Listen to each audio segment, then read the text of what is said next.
Hi guys, so I'd just like to start by introducing you to the godfather of all things evolution, Charles Darwin. You probably know his work.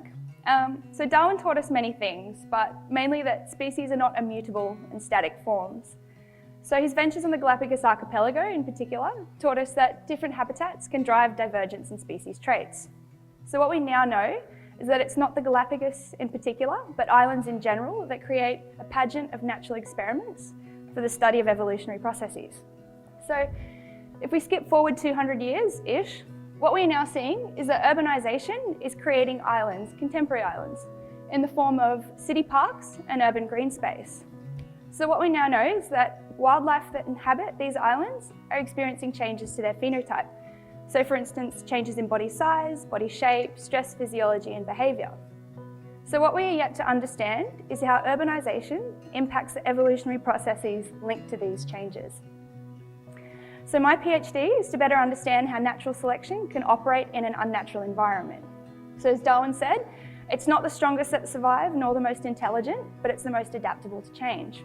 So for my work, I've chosen an iconic urban adapter, the eastern water dragon. These guys not only survive on these urban islands, but they thrive. So what this work has done thus far is to identify if geographically close, yet isolated populations of the eastern water dragon are experiencing changes to well-known evolutionary processes.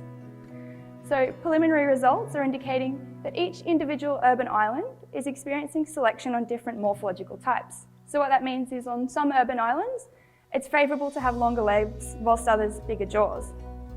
So I'm now expanding on this research to look into the genome of the water dragon. So what that means is the genetic makeup.